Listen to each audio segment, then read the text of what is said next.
AC గారు ఉన్నారు. ఈ మరిన్ని విషయాలు తెలుసుకుందాం.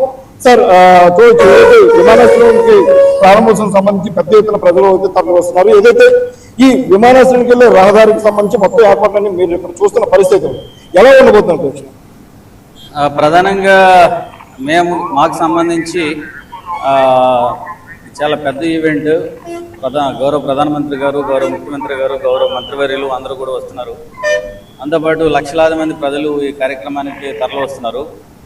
దీనికి సంబంధించి అనేక జిల్లాల నుంచి బస్సుల్లో ప్రజలందరూ కూడా ఇక్కడికి వస్తున్నారు. ప్రజలకి ఎట్లాంటి ఇబ్బంది లేకోకుండా వారికి ప్రత్యేకంగా మేము కొన్ని పార్కింగ్ ప్లేసెస్ ఐడెంటిఫై చేశాము.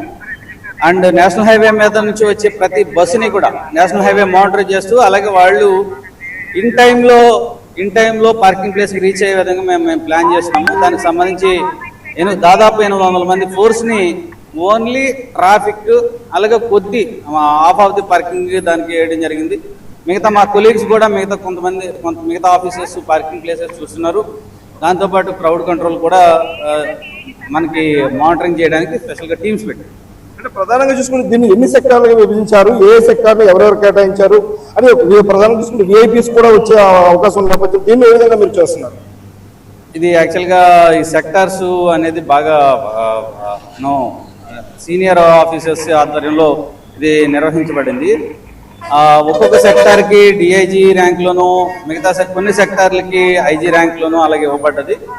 ఈ కార్యక్రమం ఉద్దేశం అందరం కూడా ఒక టీం వర్క్గా చేసి ఈ కార్యక్రమాన్ని సక్సెస్ఫుల్గా చేయాలనే ఉద్దేశంతో కానిస్టేబుల్, హోంగార్డ్ దగ్గర నుంచి up to the rank of DGP గారి వరకు అందరం కూడా మా డీజీపీ గారి ఆధ్వర్యంలో, గౌరవ హోంమంత్రి గారి ఆధ్వర్యంలో, ముఖ్యమంత్రి గారి ఆధ్వర్యంలో పనిచేస్తాం. సార్, మనం చూసుకున్నట్టు నేషనల్ హైవే నుంచి కనెక్టివిటీగా వెళ్ళే పరిస్థితి ఉంది. ఎందుకంటే ఇది చెన్నై కోల్కతా హైవే చాలా బిజియెస్ట్ రోడ్ గా కూడా ఉంటుంది. అయితే ఇంత బిజియెస్ట్ రోడ్ నుంచి పెద్ద ఎత్తున ప్రజలందరూ కూడా ఒకేసారి సమీకరణ అవుతున్న పరిస్థితి. దీన్ని ఏ విధంగా మీరు ప్లాన్ చేసుకున్నారు? నార్మల్ ఫ్లో అయితే నడుస్తుంది. కొన్ని హెవీ వెహికల్స్, ట్యాంకర్స్ వరకు కొంత డైవర్షన్ పెట్టి ఇప్పుడు మనం చూసుకోవచ్చు.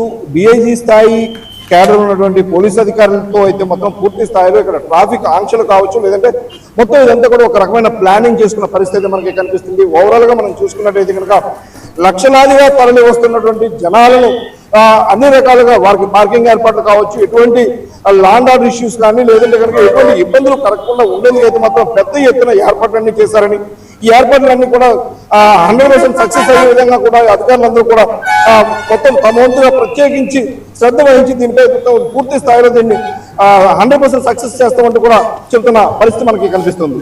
కెమెరా పర్సన్ ప్రసాద్తో బీపీ నాయుడు, 99.